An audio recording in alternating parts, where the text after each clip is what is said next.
Hello students.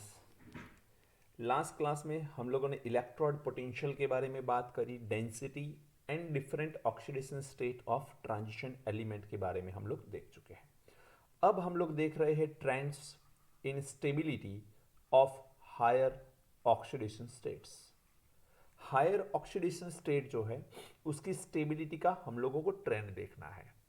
एक चीज याद रख लीजिए, पहले तो ट्रांजिशन एलिमेंट जो भी है उसमें ज़्यादातर हम लोग फर्स्ट ट्रांजिशन सीरीज की ज़्यादा बात करेंगे क्योंकि उसी के बारे में स्टडी यहाँ पर हमारे सिलेबस में है। और इम्पॉर्टेंट पॉइंट ये है कि हमारे जो ट्रांजिशन एलिमेंट है वो ट्रांजिशन एलिमेंट जब हेलोजन के साथ रिएक्शन करते हैं तो हेलोजन के साथ रिएक्शन करके it can form a halide compound. And transition element जब ऑक्सीजन के साथ रिएक्शन करते हैं तो they can form a oxide compound. तो ये दोनों halide and oxide transition element के हैलाइड एंड ऑक्साइड ये दो ऐसे हैं जो हायर ऑक्सीडेशन स्टेट कैरी करते हैं। हायर ऑक्सीडेशन स्टेट ऑक्साइड भी बनाते हैं ट्रांजिशन एलिमेंट के एंड हैलाइड भी बनाते हैं। तो पहला, the highest oxidation state are shown generally among halides and oxides of transition elements. ये पॉइंट आपको समझ में आया होगा। सेकेंड पॉइंट यहां पर सबसे पहले हम देख रहे हैं in halides of transition elements. यहां पर कुछ चीजें आपको याद रखनी होगी because they are the practically proven. Okay, point number one, the transition element react with the halogen at high temperature to form a transition metal halides। समझो, कोई भी ट्रांजिशन एलिमेंट है, ये ट्रांजिशन एलिमेंट हैलोजन के साथ, किसके साथ? Halogen के साथ जब रिएक्शन करता है, ट्रांजिशन एलिमेंट जब हैलोजन के साथ रिएक्शन करता है X2 के साथ एट हाई टेम्परेचर तो they can form a halide. And ये जो हैलाइड होता है इसमें ज्यादातर हाई टेम्परेचर की रिक्वायरमेंट रहती है, तभी ये हैलाइड फॉर्म होता है। अब आपके दिमाग में एक चीज का आंसर आपको यहां से मिलना चाहिए कि हैलाइड में हाई टेम्परेचर की रिक्वायरमेंट क्यों है? क्योंकि यहां पर हायर ऑक्सीडेशन स्टेट होती है। हायर ऑक्सीडेशन स्टेट में ले जाने के लिए ट्रांजिशन एलिमेंट को मोर एंड मोर एनर्जी की रिक्वायरमेंट होगी and more energy given from this temperature. Understood? दूसरी चीज, हम सब पता रखते ही है कि fluorine, chlorine, bromine and iodine, इन सब में फ्लोरीन की इलेक्ट्रोनेगेटिविटी सबसे ज्यादा है जबकि आयोडीन की कम है। This is the order of electronegativity. तो इलेक्ट्रोनेगेटिविटी की बात करें तो सबसे पहले, since fluorine is the most electronegative element, the transition metal show highest oxidation state with the fluorine. एक चीज समझो बेटा कि कोई भी मेटल ज्यादा पॉजिटिव ऑक्सीडेशन स्टेट रखता होगा तो वो हाईली इलेक्ट्रोनेगेटिव एलिमेंट के साथ आसानी से जुड़ सकता है। हाईली इलेक्ट्रोनेगेटिव एलिमेंट जो है वो बॉन्ड के इलेक्ट्रॉन को अपनी तरफ अट्रैक्ट कर सकता है। एक्चुअल में देखा जाए तो ये एक आयोनिक बॉन्ड है, ये मोस्ट नेगेटिव एंड ये एक मोस्ट पॉजिटिव या more positive and more negative ion है ये। तो ये हाईली इलेक्ट्रोनेगेटिव, ये हाईली इलेक्ट्रोपॉजिटिव, ये दोनों के बीच में जो बॉन्ड फॉर्म होगा इस बॉन्ड को हम लोग नाम देंगे आयोनिक बॉन्ड। तो आयोनिक बॉन्ड का फॉर्मेशन तभी हो सकता है जब most electronegative fluoride ion can form a bond with the most electropositive ion. अब मोस्ट इलेक्ट्रोपॉजिटिव कौन होगा? जिसकी ऑक्सीडेशन स्टेट जो है वो हाईएस्ट होगी। तो एक चीज दिमाग में रखो, फ्लोरीन, क्लोरीन, ब्रोमीन, आयोडीन में से फ्लोरीन एक ऐसा हैलोजन है जो हाईएस्ट ऑक्सीडेशन स्टेट बना सकता है ट्रांजिशन एलिमेंट की। The highest oxidation state are found in TiX4। देखो, टिटेनियम की हाईएस्ट ऑक्सीडेशन स्टेट हो सकती है +4, जो fluorine, chlorine, bromine and iodine कोई भी बना सकता है। टिटेनियम के साथ मोस्ट हाईएस्ट ऑक्सीडेशन स्टेट +4 है टिटेनियम की, जो किसी भी हैलोजन के साथ वो बना सकता है। But vanadium can form a +5 oxidation state, chromium can form a +6 oxidation state. तो वेनेडियम एंड क्रोमियम ये हाईएस्ट ऑक्सीडेशन स्टेट सिर्फ फ्लोरीन के साथ बना सकते। VF5 एंड CrF6 ये फ्लोरीन हेलोजन की बात कर रहा हूं। ऑक्सीजन बना सकता है ये, हेलोजन के अलावा ऑक्सीजन बना सकता है ये, क्योंकि यहां पर CrO3 पॉसिबल है हमें पता है, एंड यहां पर V2O5 पॉसिबल है ये हमें पता है। तो oxide can form a highest oxidation state, but यहां पर मैं फ्लोराइड की बात कर रहा हूं। तो हेलोजन में से जब हेलाइड बनेंगे, हेलोजन के साथ रिएक्ट करेंगे, तो फ्लोरीन जो है वो ट्रांजिशन एलिमेंट में हाईएस्ट ऑक्सीडेशन स्टेट के लिए रिस्पॉन्सिबल होता है। The +7 oxidation state for Mn is not shown by simple halide. समझ में आया? Mn की जो हाईएस्ट ऑक्सीडेशन स्टेट है, आउटर शेल के अंदर 7 इलेक्ट्रॉन है, तो +7 ऑक्सीडेशन स्टेट जो है वो जनरली सिंपल हैलाइड फॉर्म नहीं कर सकते, मींस क्लोराइड, ब्रोमाइड, आयोडाइड वो नहीं बना सकते। ये सिर्फ और सिर्फ कौन बना सकता है? MnO3F। MnO3F में ऑक्सीजन का -2 ऑक्सीडेशन स्टेट रहेगा, बट ऑक्सीजन है कितने? 3, तो टोटल यहां पर -6, एंड ये फ्लोरीन की एक माइनस आएगी, तो टोटल -7, तो ये Mn की सामने कितनी हो जाएगी? +7 ऑक्सीडेशन स्टेट हो जाएगी, which is the most oxidation state of Mn is +7। तो याद रखो बेटा, Mn की मोस्ट ऑक्सीडेशन स्टेट कहां से मिली? MnO3F से मिली, जहां पर Mn का +7 ऑक्सीडेशन स्टेट हमको मिल रहा है। Understood? Then after, the tendency of fluorine to stabilize the highest oxidation state is due to either higher lattice enthalpy as in case of COF3 or higher bond enthalpy term of higher covalent compounds. Understood? देखो, fluoride जो है वो ज्यादातर बड़ी oxidation state के साथ मिल सकता है, या ट्रांजिशन एलिमेंट की बड़ी ऑक्सीडेशन स्टेट के साथ फ्लोराइड पाया जाता है। इसके पीछे रीजन क्या है? तो COF3 ये ज्यादा स्टेबल है, इसके पीछे रीजन ये है कि इसकी लेटाइस एंथैल्पी जो है, it having a more lattice enthalpy, तो इसके पीछे जो लेटाइस एंथैल्पी है वो कैसी है? हाईएस्ट है।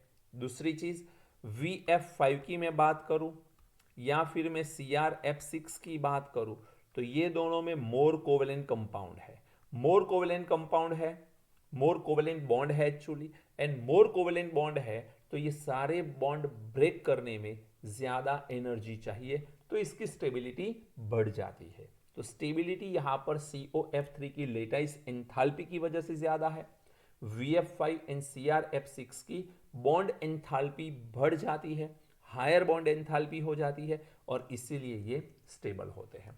Then after, fluoride are relatively unstable in their low oxidation state. यदि कोई फ्लोराइड का लो ऑक्सीडेशन स्टेट वाला कंपाउंड बन रहा है, तो वो रिलेटिवली हायर ऑक्सीडेशन स्टेट वाले कंपाउंड की कंपेयर में लेस स्टेबल होगा। फॉर एग्जाम्पल देखते हैं हम लोग, VX2 vanadium dihalide and copper can form a CuX। अब देखना जरा, VX2 में X कौन हो सकता है? Chloride, bromide and iodide, and copper में CuX बन रहा है, तब क्लोराइड, ब्रोमाइड एंड आयोडाइड है। On the other hand, copper +2 halide are known except the iodide. समझ में आ रहा है पॉइंट? देखो, इसको थोड़ा और इलिब्रेट करके समझते हैं, क्योंकि ये बहुत इंपॉर्टेंट MCQ बन सकता है यहां से। This is the important point for MCQ। क्या बता रहा है समझना जरा। वेनेडियम की बात कर रहे हैं हम, VCl2, VBr2 and Vi2 are stable, but VF2 is not. ये अनस्टेबल है। क्यों अनस्टेबल है? रीजन आपके सामने है कि फ्लोराइड की लोअर ऑक्सीडेशन स्टेट कैसी होती है? अनस्टेबल। कॉपर की बात करें बेटा, तो CuCl, CuBr ये and Cui are stable, but CuF is a unstable. तो CuF and VF2 are unstable due to lower oxidation state, number 1। Second बात करते हैं, कॉपर +2 ऑक्सीडेशन स्टेट में है, तो इन दैट केस ये बना सकता है CuF2, ये बना सकता है CuCl2, ये बना सकता है CuBr2, बट ये CuI2 नहीं बना सकता। It can not form a CuI2। Reason समझो। देखो CuI2 में देखा जाए तो कौन होगा, कॉपर +2 होगा एंड I- होगा। अब ये जो कॉपर +2 है वो कन्वर्ट हो जाता है किसी और में। कॉपर +2 जो है वो CuI2 बना देता है, Cu2I2 बना देता है। अब जब Cu2I2 बन जाता है और साथ में आयोडीन को लिबरेट कर लेता है, ये दोनों रिएक्ट कर लेते हैं आपस में, जो इसमें से फॉर्म हुए आयन है, और ये दोनों रिएक्ट करके क्यूप्रस आयोडाइड एन आयोडीन बना लेते हैं। जबकि Cui तो स्टेबल है, Cui स्टेबल है, तो ये स्टेबल कंपाउंड बन जाता है। देखो कॉपर +2 एंड 4I-, दो कॉपर +2 Cu2 बना लेते हैं। इसमें +1 ऑक्सीडेशन नंबर है, इनका +2 ऑक्सीडेशन नंबर है। यहां पर ऑक्सीडेशन नंबर डिक्रीज हुआ तो ये रिएक्शन हुआ रिडक्शन। आयोडीन का -1 ऑक्सीडेशन नंबर है, यहां पर 0 ऑक्सीडेशन नंबर है, तो ये हो गया ऑक्सीडेशन। तो in that case this is one of the redox reaction. बस आपको इतना याद रखना है, कॉपर +2 जो है वो आयोडाइड को आयोडीन में कन्वर्ट करता है। Not all iodide, some iodide यहां पर I- के फॉर्म में ही है, मीन्स आयोडाइड आयोडाइड के ही फॉर्म में है, कुछ आयोडाइड आयोडीन में कन्वर्ट हो चुके हैं। देन आफ्टर 6 नंबर देखें, it has been observed that many copper +1 compounds are unstable in aqueous solution and they undergoes disproportionation। समझ में आया? कॉपर +1 जो है, कॉपर +1 एक्वायस कंडीशन में अनस्टेबल है। Copper +1 is unstable in aqueous condition. तो ये कॉपर +1 जो है वो कन्वर्ट होगा कॉपर +2 में एंड कॉपर में। तो यहां पर 2 मोल ऑफ कॉपर +1 ले लिया जाए तो दोनों में +1 है। यदि मैं इसको सेपरेट करके लिखूं तो पहला कॉपर +1 क्या करेगा, कॉपर +2 बनाएगा इन साथ में एक इलेक्ट्रॉन को रिलीज करेगा। ये जो इलेक्ट्रॉन रिलीज हुआ वो इलेक्ट्रॉन कॉपर +1 एक्सेप्ट करेगा एंड बनाएगा कॉपर सॉलिड। समझ में आ रहा है कि नहीं? तो यहां पर समझने की बात यह है कि इलेक्ट्रॉन से इलेक्ट्रॉन तो कैंसल आउट हो गए, टोटल रिएक्शन करो तो 2 copper +1 2 copper +1 give us copper +2 and copper. तो यहां पर एक बार क्या हुआ, एक बार हो रहा है ऑक्सीडेशन, जबकि दूसरी बार हो रहा है रिडक्शन। तो सेकेंड टाइम रिडक्शन हो रहा है, पहली बार देखे तो ऑक्सीडेशन हो रहा है। समझ में आया पॉइंट? क्लियर है सबको? तो ये पॉइंट बहुत इंपॉर्टेंट है जो मैं बताने जा रहा हूं, और जो मैंने बताए trends in stability of higher oxidation state. अभी तो हमने हैलाइड्स ही देखे हैं, अभी हमको ऑक्साइड्स देखने हैं। नोट करिए। चलिए अब यहां पर आपको एक स्टेटमेंट दिखा रहा हूं, वो स्टेटमेंट समझो आप। Copper +2 oxidation state is more stable than copper +1 oxidation state. This can be explained on the basis of much larger negative hydration enthalpy. देखो बेटा, ये जो मैं बात करने जा रहा हूं कि copper +2 is a more stable than copper +1, but ये कब, जब हम बात करें एक्वायस सॉल्यूशन की, क्योंकि हाइड्रेशन एंथैल्पी जिसकी जितनी ज्यादा नेगेटिव होगी वो आयन उतना ज्यादा स्टेबल होगा। अंडरस्टूड? तो कॉपर +2 जब एक्वायस बनता है, इन दैट केस ये ज्यादा से ज्यादा एनर्जी रिलीज करता है, तो ये मोर नेगेटिव है, much much much much more negative value. जबकि कॉपर +1 जब एक्वायस बनता है तो इसकी जो हाइड्रेशन एंथैल्पी है वो इतनी ज्यादा नेगेटिव नहीं होती है। तो ज्यादा नेगेटिव वैल्यू किसकी है? ज्यादा नेगेटिव वैल्यू किसकी है बेटा? कॉपर +2 की।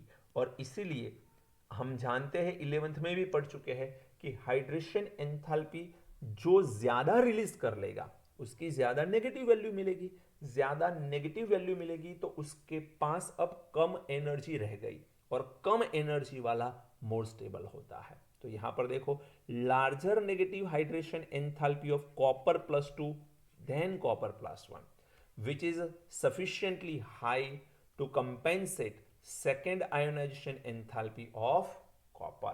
तो वो कॉपर प्लस टू में जो सेकेंड हाईएस्ट आयोनाइजेशन एंथैल्पी है उसको कंपेंसेट करने के लिए सफिशिएंट है।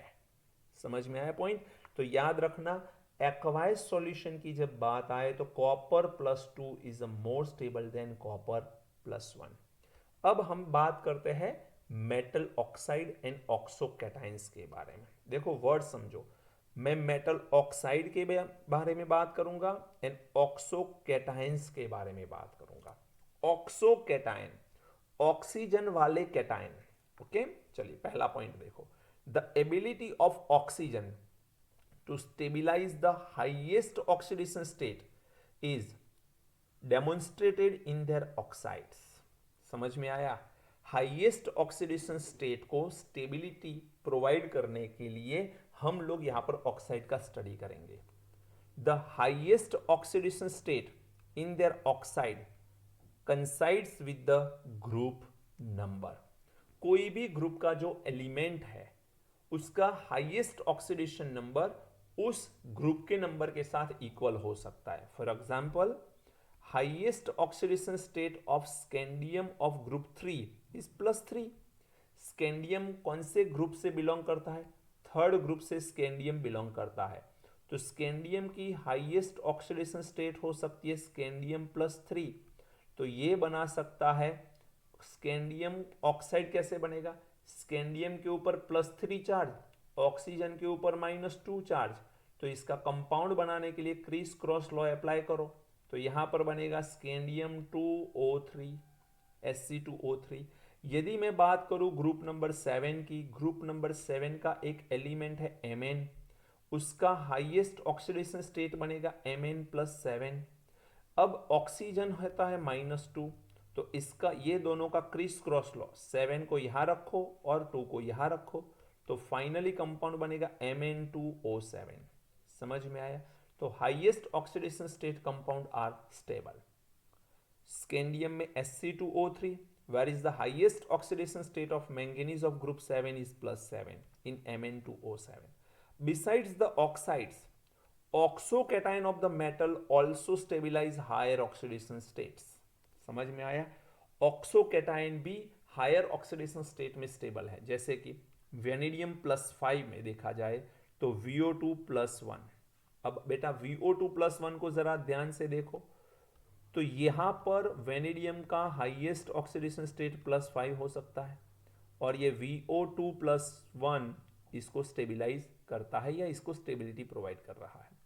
यदि मैं बात करूं +4 ऑक्सीडेशन नंबर की तो VO+2, इसका मतलब है कि ऑक्सीजन का तो -2 होता था, तो वेनेडियम का यहां पर +4 ऑक्सीडेशन नंबर होना चाहिए। फिर मैं बात करूं टिटेनियम की, तो टिटेनियम +4 में TiO+2 बन सकता है। ऑक्सीजन का -2, तो यहां पर टिटेनियम का +4 हो सकता है। So these are the some higher oxidation state जो ऑक्सोकैटाइन के अंदर कैसे है? स्टेबल है। ऑक्सोकैटाइन के अंदर ये स्टेबल है।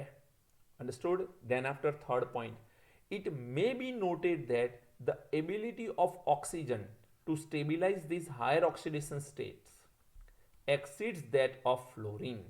फ्लोरीन से भी ज्यादा स्टेबिलिटी प्रोवाइड कर सकता है ऑक्सीजन। क्यों?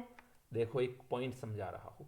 Mn जब फ्लोरीन के साथ जुड़ेगा तो सिंगल बॉन्ड बनाएगा एंड Mn जब ऑक्सीजन के साथ जुड़ेगा तो डबल बॉन्ड बनाएगा।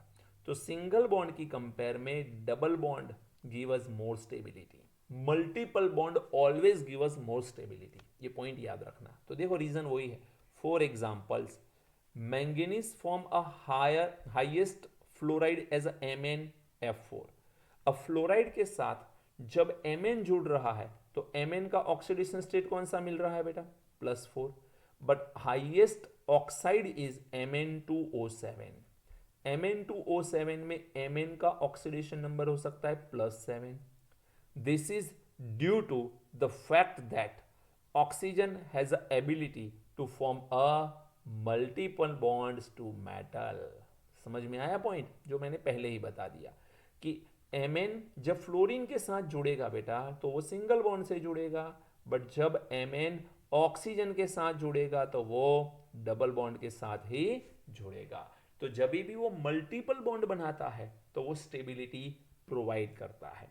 And fourth point, the transition element in the +2 and +3 oxidation states mostly form ionic bonds.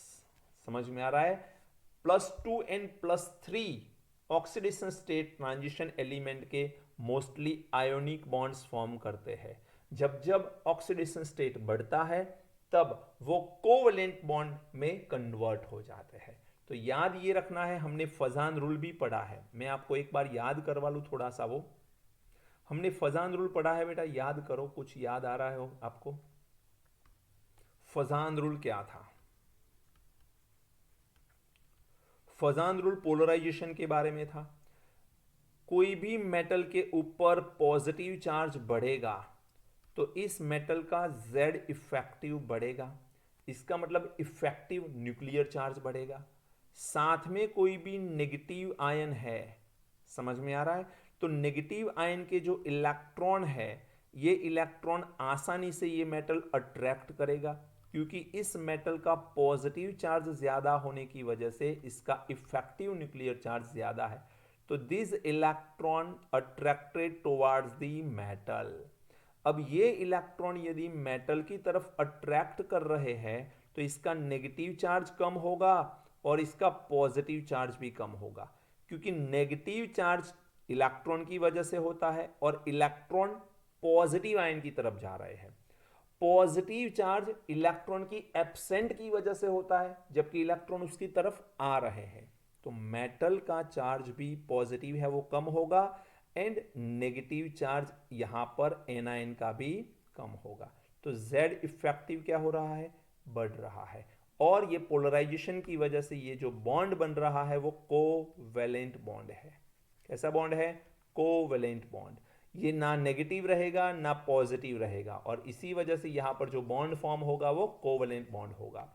लेकिन यदि किसी मेटल के ऊपर लेस पॉजिटिव चार्ज है तो ये इतना आसानी से इस इलेक्ट्रॉन को अट्रैक्ट नहीं कर पाएगा. तो ये नेगेटिव का नेगेटिव रहेगा और ये पॉजिटिव का पॉजिटिव रहेगा. तो ये दोनों इलेक्ट्रोस्टैटिक फोर्स से अट्रैक्टेड होंगे एंड बॉन्ड बनेगा आयोनिक.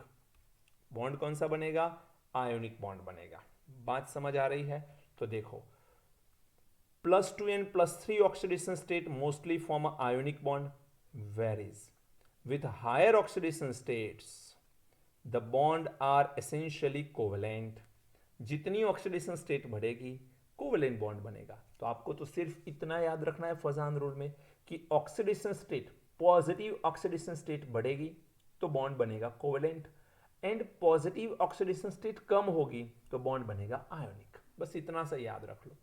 तो MnO4-1, इसमें Mn का +7 ऑक्सीडेशन नंबर है. अब हायर ऑक्सीडेशन नंबर है तो bonds are covalent. In this higher oxides the acidic character is predominant. Acidic character भी होता है, तो ये भी याद रखना है आप लोगों को. ये भी पॉइंट आपको याद रखने जैसा है और इंपॉर्टेंट है और ये काम की चीज भी है. क्या? कि ऑक्सीडेशन नंबर जब जब बढ़ता है तब एसिडिक स्ट्रेंथ भी बढ़ती है. Acidic strength also increases. Okay, तो oxidation number is directly proportion with the acidic strength. Clear है? समझ में आया पॉइंट? डन. तो देखो, in this higher oxidation the acidic character is also predominant. The CrO3 gives, CrO3 में chromium का +6 oxidation number होता है. ये भी हायर ऑक्सीडेशन नंबर है जो हमें H2CrO4 दे सकता है, जो हमें H2Cr2O7 दे सकता है. एंड Mn2O7 जिसमें Mn का ऑक्सीडेशन नंबर +7 है, Mn2O7 gives HMnO4। तो देखो बहुत सारी चीजें हैं यहाँ पर। CrO3 gives us H2CrO4, CrO3 gives us H2Cr2O7 when Mn2O7 gives us HMnO4। दूसरी चीज V2O5 की जब बात कर रहे हैं तो यहां पर वेनेडियम का ऑक्सीडेशन नंबर होता है +5। तो V2O5 इज हाउएवर एम्फोटेरिक, लेकिन यहां पर मेनली एसिडिक है। तो आपको समझना क्या है कि एम्फोटेरिक तो है, एम्फोटेरिक का मतलब होता है एसिडिक एंड बेसिक दोनों कैरेक्टर, लेकिन यहां पर डोमिनेंसी कौन क्रिएट कर रहा है? एसिडिक कैरेक्टर, क्योंकि ऑक्सीडेशन नंबर ज्यादा है इसलिए यहां पर डोमिनेंसी कर रहा है acidic character. And with alkalis as well as acids give us VO4 3- and देखो ये एसिड एंड बेस के साथ क्या दे रहा है? Mainly acidic and with the alkalis as well as acid gives VO4 3- and VO2+। ये अल्कली के साथ VO4 3- दे रहा है एंड एसिड के साथ VO2+ दे रहा है। तो आपको याद रखना है कि जब अल्कली के साथ रिएक्शन होगा किसका? वेनेडियम के ऑक्साइड का, V2O5 का, तो V2O5 gives VO4 3- when alkali is present, and जब एसिड प्रेजेंट होगा तो एसिड की प्रेजेंस में V2O5 देगा VO2+। समझ में आया पॉइंट? तो ये सारी चीजें जो है वो ऑक्सीडेशन नंबर के रिलेटेड है। आपको बहुत सारी चीजें यहाँ पर नई दिखेगी जो आपको याद रखनी होगी। ये सारे कभी भी एज अ क्वेश्चंस कभी नहीं पूछे जाएंगे, ये आएंगे तो एमसीक्यू में ही पूछे जाएंगे। ये बुक में भी अच्छे से एक्सप्लेन नहीं किया गया, इसको अलग तरीके से अलग लैंग्वेज में यहाँ पर रिप्रेजेंट किया गया है जो आपको हेल्पफुल हो सकता है। अब बेटा हम आगे बढ़ रहे हैं और एक नई प्रॉपर्टी के बारे में हम देखने जा रहे हैं, that is a magnetic property.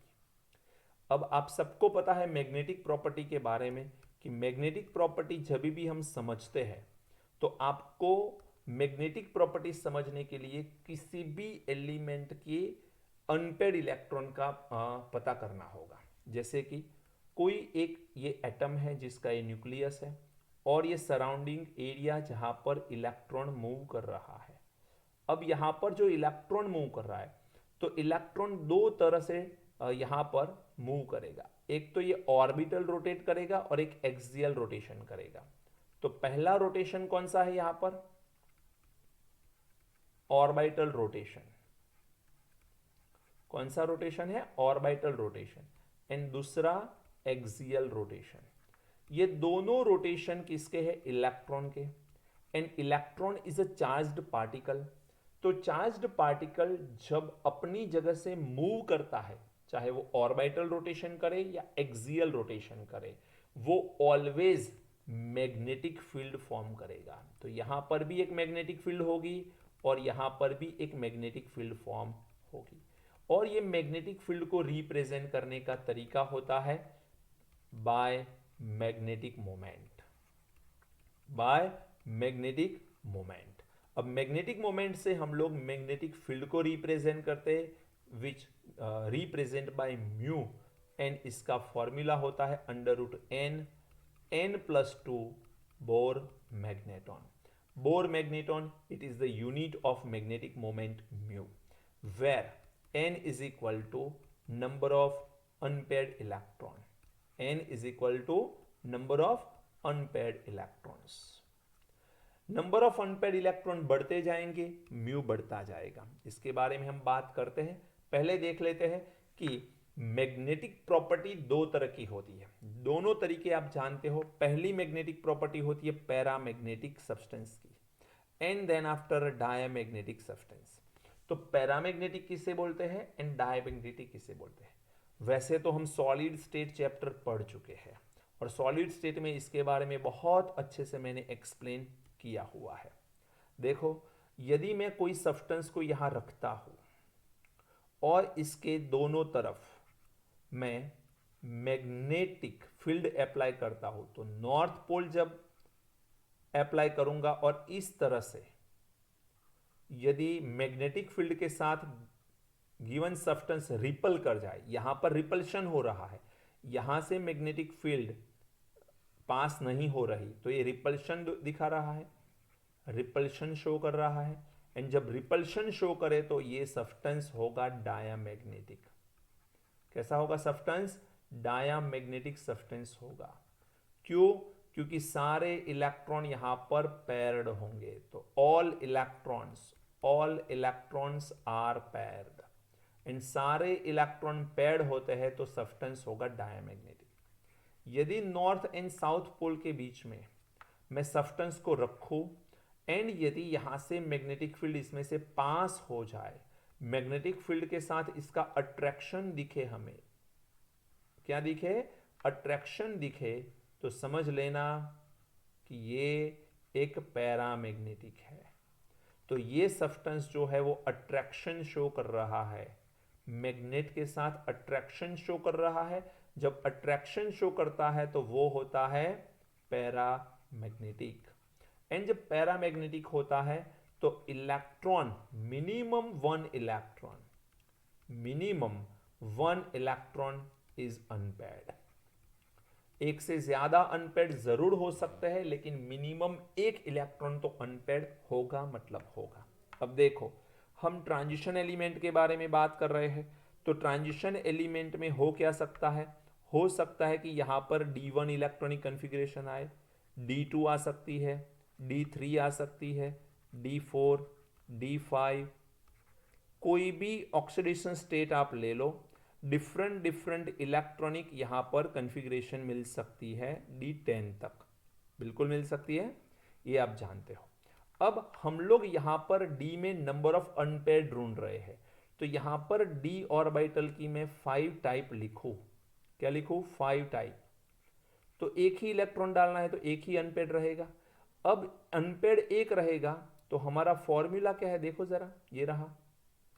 According to formula n की वैल्यू 1 रखो, तो यहां पर म्यू की वैल्यू आएगी 1 प्लस 2, तो ये हो जाएगा √3, वैल्यू निकल के आएगी 1.73 बोर मैग्नेट्रॉन। ये वैल्यू को हम बोलते हैं कैलकुलेटेड वैल्यू। कैसी वैल्यू बोलते हैं? कैलकुलेटेड वैल्यू, क्योंकि कैलकुलेशन करके ला रहे हैं हम।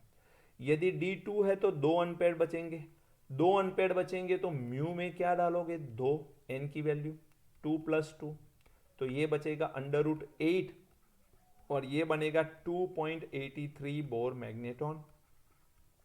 यदि यहां पर 3 अनपेयर्ड होते हैं, D3 में 3 अनपेयर्ड होते हैं, तो ये वैल्यू बनेगी 3.87 bore magnetron.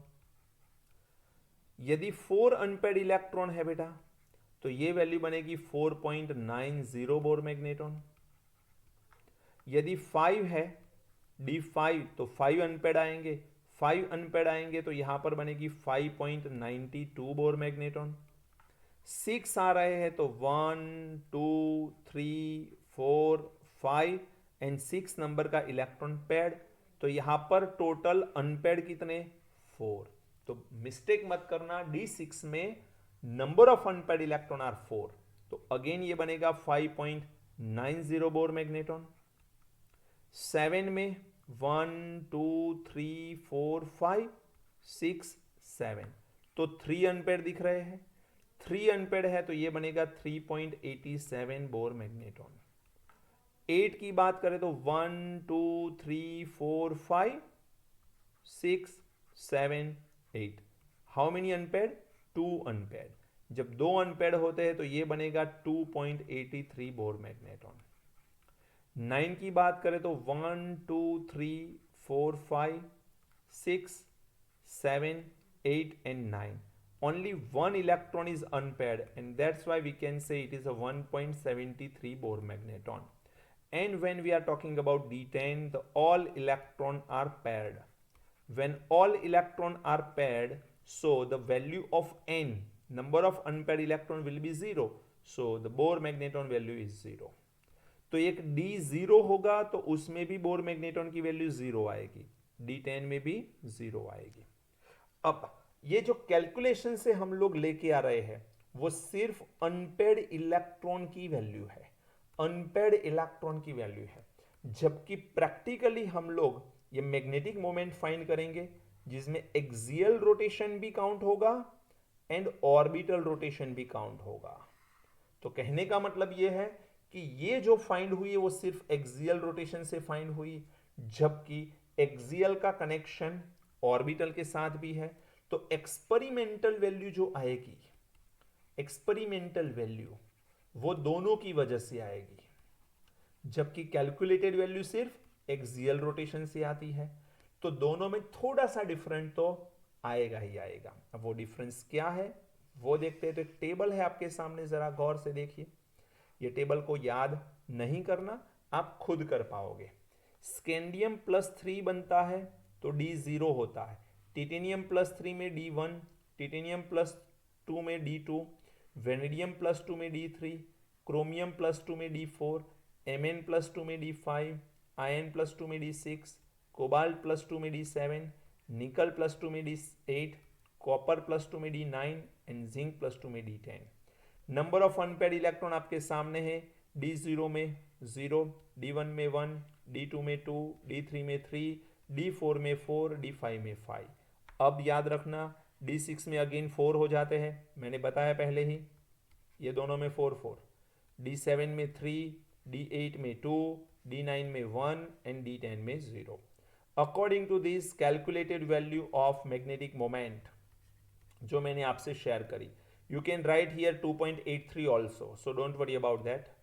4 4.90, 5 5.92, 4 4.90, 3 3.87, 2 2.83 you can write here, 1 1.3 and 0 0।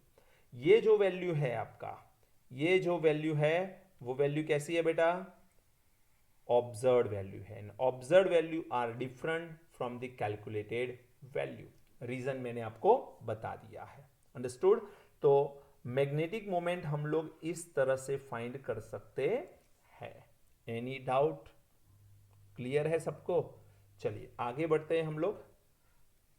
अब देखते हैं formation of interstitial compound. Interstitial compound का फॉर्मेशन किस तरह से होता है वो देख रहे हैं अब। तो देखो जरा, फॉर्मेशन ऑफ इंटरस्टिशियल कंपाउंड्स। कोई भी मेटल, चाहे ये जो आपको राउंड दिख रहा है यहां पर, ये ट्रांजिशन मेटल की अरेंजमेंट है।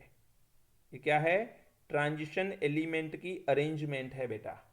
तो यहां पर मान के चलो कोई भी ट्रांजिशन एलिमेंट है, चाहे वो टंगस्टन हो सकता है, चाहे वो आयन हो सकता है, वो टिटेनियम हो सकता है, वो वेनेडियम हो सकता है, वो Mn, कोई भी ले लो। अब इनके बीच में ये जो गैप दिख रही है आपको, इस गैप को हम लोग बोलेंगे इंटरस्टिशियल साइट्स। क्या बोलेंगे? Interstitial sites.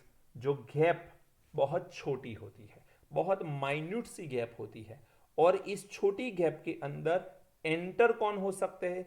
छोटे वॉल्यूम वाले नॉन मेटेलिक एटम। हम जानते हैं कि पीरियोडिक टेबल में लेफ्ट टू राइट जब मूव करते हैं, लेफ्ट टू राइट जब मूव करते हैं तो वॉल्यूम डिक्रीज होता है। तो यहां पर राइट साइड जो नॉन मेटल होगी उनका वॉल्यूम बहुत कम होगा।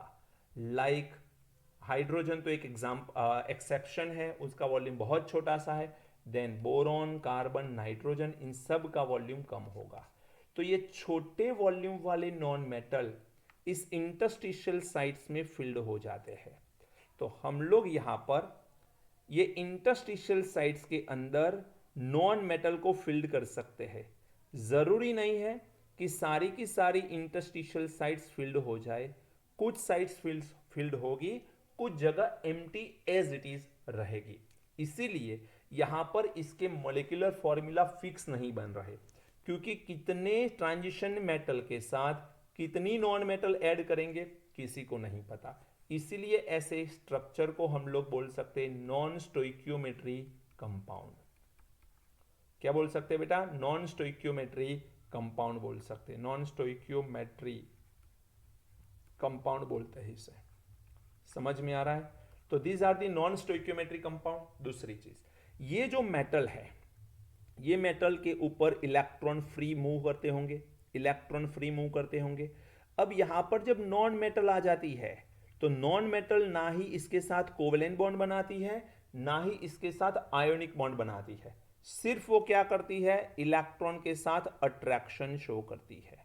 तो non metal only show a attraction with the free electron, and जब वो फ्री इलेक्ट्रॉन के साथ सिर्फ अट्रैक्शन शो करती है तो ये इलेक्ट्रॉन स्टेबल हो जाते हैं। जब इलेक्ट्रॉन स्टेबल हो जाते हैं तो मेटल को स्ट्रेंथ मिलती है, मेटल को स्ट्रेंथ मिलती है। समझ में आ रहा है? तो ये नॉन मेटल की प्रेजेंस मेटल की स्ट्रेंथ में बढ़ोतरी करती है। दूसरी बढ़ोतरी की बात यह है कि density is equal to mass by volume. अब ये वॉल्यूम फिक्स है, देखो वॉल्यूम में कोई चेंज नहीं आ रहा, वॉल्यूम इज फिक्स्ड। लेकिन जब इंटरस्टिशियल साइट्स में हम नॉन मेटल को एंटर करवाते तो मास बढ़ेगा, वॉल्यूम तो कांस्टेंट है तो डेंसिटी बढ़ेगी। डेंसिटी जब बढ़ती है तो पैकिंग एफिशिएंसी बढ़ती है। और याद करो मैंने समझाया था, जब जब पैकिंग एफिशिएंसी बढ़ेगी स्टेबिलिटी बढ़ेगी।